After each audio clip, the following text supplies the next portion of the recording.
in the vehicle, and very strange behavior in this pursuit. Yeah, very strange, especially with the donuts.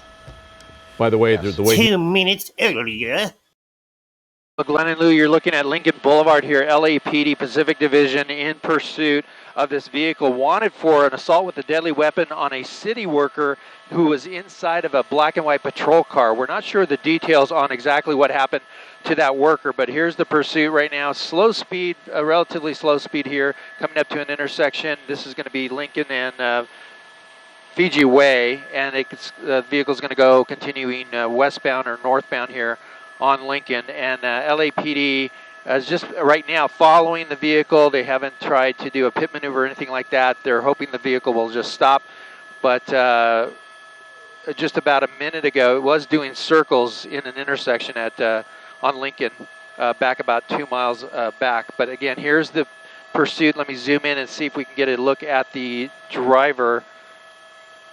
They are talking about bringing in a spike strip to stop this pursuit, but we won't give away that location at this point. The driver there looks like, so far, no one in the back seat. Hard to say if there's anyone in that passenger seat, but the driver here driving pretty casually down Lincoln.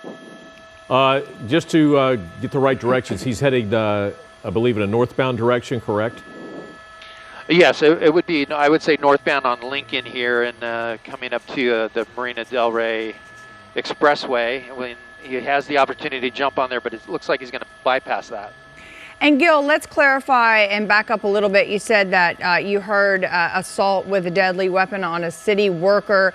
Did this person jump in this car? Is this a vehicle they were already driving, or do we have those details? We're waiting on word for any of that information from the LAPD right now. All we're hearing right now on the scanner is that it was an assault with a deadly weapon on that city worker. The unknown thing is why that city worker was in a black and white. It's possible it might be a volunteer officer that drives in a black and white vehicle, but is not an official officer. It's unclear at this point exactly what that city worker was doing with that black and white. And we don't know if the vehicle was used as a weapon or if the person actually physically assaulted that city worker. It's unclear at this point. Okay, he right now Lincoln Boulevard and Washington Boulevard, and it's, well, he's kind of wiggling around there. We understand, Gil, just before we came to you, he was actually doing some donuts. Yeah, I heard on the scanner just before we went live that he was doing donuts in an intersection on Lincoln, and then just started going north again on Lincoln Boulevard. So a little bit of erratic driving, but so far since we've been over it, it really hasn't been doing much of anything other than going about 35 miles an hour. And we do know that LAPD is planning on a spike strip up ahead. It is nice to see the slow speeds instead of the sometimes erratic, fast driving that we see during these pursuits. At least they possibly will be able to do a spike strip. But a lot of times, Gil, and you may be able to confirm this, he's going so slowly, he could probably see that spike strip. Absolutely, and that's a good point, Lou. As I come out to a wider shot, you see it's 2 lanes each direction, so the chances are them getting a spike strip in front of it might be a difficult task, especially if the driver decides to go wrong direction on the road, and he'll have that opportunity to do so. So they're going to try to do it strategically, place that spike strip at some point, and maybe even multiple spike strips set up ahead. So we'll see what the LAPD decides to do. Here we go. Here's a move. The guy's going to make a U-turn. Oh, okay. Well, he's going to do circles like he was doing before. Decides to do that with traffic there stopped. So interesting. And now he's going to move on after a couple of rotations there. That was pretty bizarre. Very to say bizarre. the Yeah. least. But he is not being, he's being odd, but not aggressive. So far, no. So far, not aggressive. Here he goes out of the turn pocket for a left turn. He's going to go continue northbound on Lincoln. Well, at this point, 30 miles an hour. He's got the city bus there coming through. And let me come out wider so we can see what's ahead of him. He's got another minor intersection there. And even wider, pretty, light traffic right now.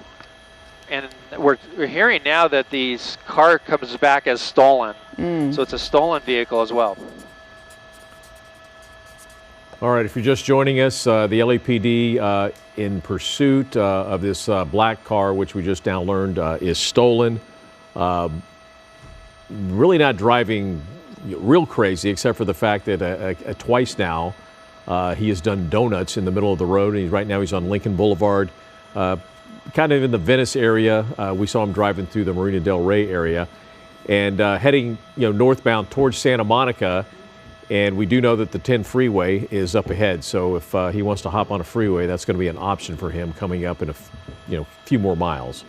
And Gil, you're confirming that it's just the driver? Lou, we haven't really had a chance to look into the passenger side. I believe it's just the driver. He has that sunroof open. I don't know if you can see any movement over there. Now he's waving at us. But it looks like he's the solo occupant in the vehicle. Yeah. Made some kind of hand gesture. Yeah, driving a little faster now with the traffic wide open northbound on Lincoln Boulevard. And we said sort of in the Venice area, heading towards Santa Monica. And again, there is a freeway option up ahead, which is going to be the 10 freeway.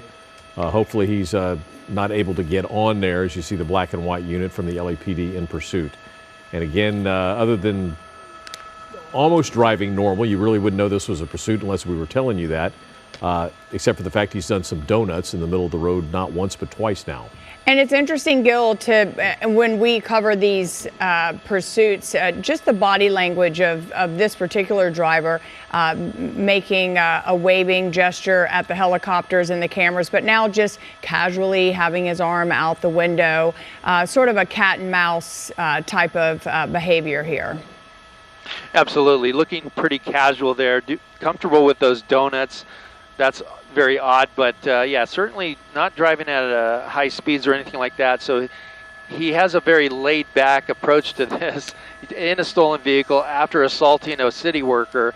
That's not, those are serious crimes. So we'll see what the LAPD decides to do. I'm hearing, though, that they are pit qualified. They could do a pit maneuver when they feel it's a good opportunity to do so. So we'll see if that happens. But here he goes doing a little swerving now, and he might go into, well, he's going to go into, no, I was going to say he's going to go into that driveway, but.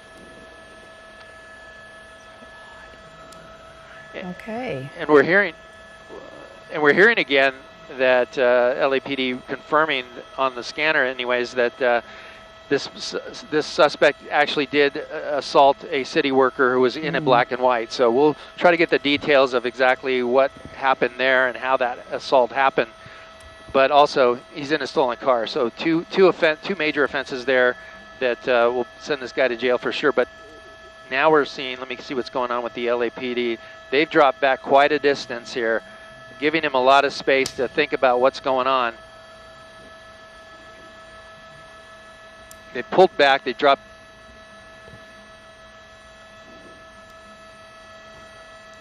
And now, it looks like he's realized that LAPD is not really interested right now, and so he's going to slow down. It's almost as if he's slowing down for them to catch up with him. Yeah. Coming up to the intersection here, I got an LAPD blocking the way. They have a spike strip there. We'll see if they deploy it. You can see them on the bottom left. Okay. And they're just waiting. There goes one. And he's going to move through the intersection. Here comes the officer running out. This is a little dangerous move for the officer, no? Like, oh, nice. Yes. Nice. Perfect. That was perfect. Spike strip. But you're right, Lou. Very dangerous for that officer to run out there and throw it like that. Yeah, just because he could have a weapon. A weapon, or he could have driven right at that officer. Unfortunately, that didn't happen. But now it looked like it hit all four tires. We'll see how quickly those tires go down. And we'll zoom in here to take kind of a look at those. The driver doesn't seem to care a whole lot. He just drove right through him and is continuing on. You know, sometimes maybe they didn't realize what it was, or maybe didn't see it. And this isn't going to help him, the tires, much doing the donut. If there is damage to the tires, I mean, there's a good chance the spike strip may have not. Well, now he's turning around and going the opposite way. Does it look like there's any damage to the tires, or the air is coming out of them, Gil? So far, no. It looks like the passenger side anyways. You know, it could always be that he has run flat tires on here, so that's also a possibility. It looks like there's nobody in that front passenger seat as well. So we'll see here. We'll give it another minute or so to see if those tires deflate or not. It looks like an older model vehicle, which may not have those run flats, or is that what it's called, run flat? Yeah, the run flat tires. Yeah, that could be. It also could be that maybe the spike strip did not deploy properly. We'll see, though. We'll give it a minute here and see if those tires start to go down. Okay, we're in Santa Monica now. How close to the 10 freeway is he right now? He's approaching in about, I would say, a mile, maybe a little less. It's not going to do him much good if that spike strip does affect the tires for him to get on the freeway, especially at higher speeds. Could be super dangerous. Again, though, he has been driving very slowly for the most part, except you can see some of these donuts that he's been making earlier on the right-hand side of your screen. And even while we've been on, he's done it at a minimum of 3 times. He's done it 3 times, and he did it 1 time before we came on that we know of. And again, we're told this is a stolen vehicle. He committed an assault on a city worker. We don't know exactly the details of it. It may be as simple as him using the vehicle to hit the black and white unit where the city employee was involved. We're not sure if that was a police officer, but this slow speed pursuit continues on Lincoln Boulevard. We picked it up in Marina del Rey, went through Venice, and is now in Santa Monica. And as Gil told us, less than a mile from the 10 freeway, so there's a possibility he may be hopping on that, or he may just continue northbound on Lincoln Boulevard. Gil, what's ahead for him here? Well, he's right now coming up to the freeway, and we'll see if he decides to jump on it. I can tell you, though, now that the LAPD is saying it is not a stolen vehicle. They thought it was at first. Now they're saying it is not a stolen vehicle. So it's just the assault with a deadly weapon and on that city worker, and we'll see what happens here as the driver gets further down Lincoln here as he's going to be setting up for a right-hand turn here. The LAPD units have dropped back, so they're basically in surveillance mode, and they were talking about a secondary spike strip at some point, but now he's on Colorado, and now we'll see if they try to set up their limited lanes here. Of course, he's got the metro line there going through the street, so we'll see if they try to set it up on this street if he stays on it. You know, not that he pulled into that parking structure, but we have seen before these live pursuits where the vehicle pulls into a parking structure, parks the car, and merges with just the public and gets away. Absolutely, and that's definitely a possibility here. We'll see what happens. He's stuck behind that RV there, and we'll see. Let me come out to a wide shot and look for the LAPD, and it's not really in this screen here. Hey, David, do you see the LAPD units there? Huh?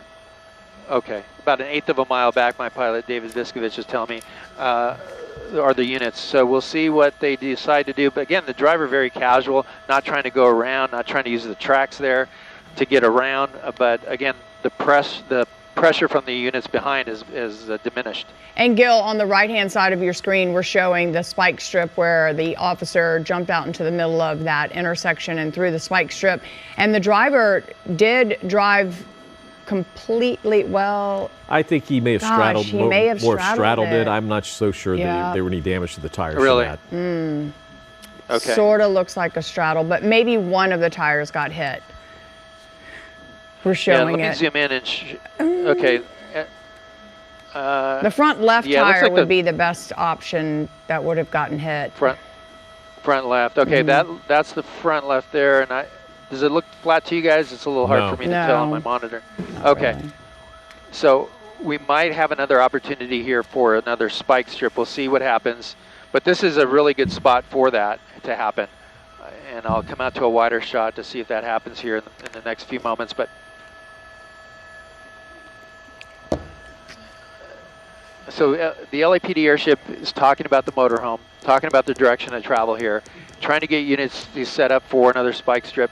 We'll see if that happens here, but in the meantime, the driver's content with just staying. Here we go. Look at this. Okay. Oh. What do you think? Did he hit it? I mean, he did run over it, but it wasn't. He wasn't able to get it completely. The officer's not able to get it unfurled completely. So yeah, it may have caught one of the tires. Just kind of hard to tell. I don't think we've ever seen officers get so close to someone in pursuit where they just are like literally 6 or 10 feet away from the driver. But good effort on their part to be able to maneuver that and be able to at least throw it out there. Hopefully, like one of the tires was able to run over it. And again, as we say, always a dangerous maneuver when you literally walk up to the car to do that. Yeah. Because again, you don't know if he has a weapon or not. He continues eastbound, I believe, on Colorado Boulevard.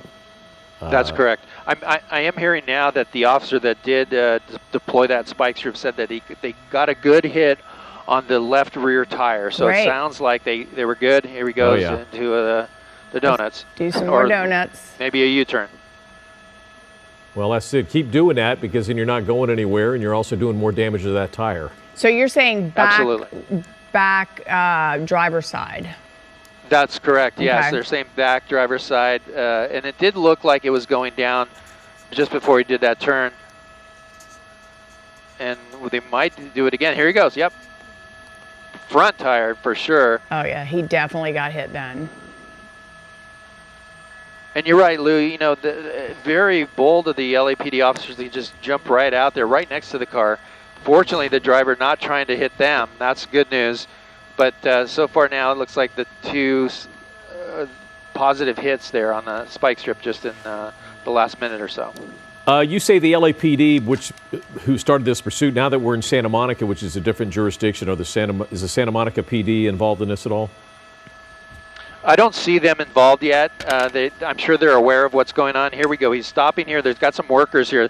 They're a little confused, like, what's going on? Is this the guy? He's going to get out of the vehicle slowly.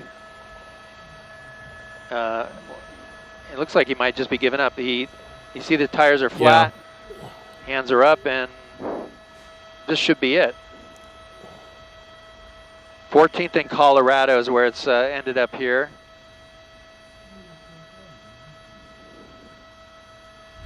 And he's going to do what the officers are telling him to do. That's good news. And smart for those two workers who were standing there. They got out of the way. A lot of times, you know, they're stepping back here because you don't want to get in the way of what's happening with the arrest. And you just simply never know if these drivers are armed. Well, whenever this happens, this is exactly the way you want to see it end with the suspect spread eagled and face down on the cement. Or the asphalt. And they're going to clear the vehicle here, yes. Check the trunk as protocol is, and then they're going to move in and put him into custody. So yeah, it looks like at this point, the man will be in custody here, no one else in the vehicle. And very strange behavior in this pursuit. Yeah, very strange. Especially with the donuts. By the way, the way he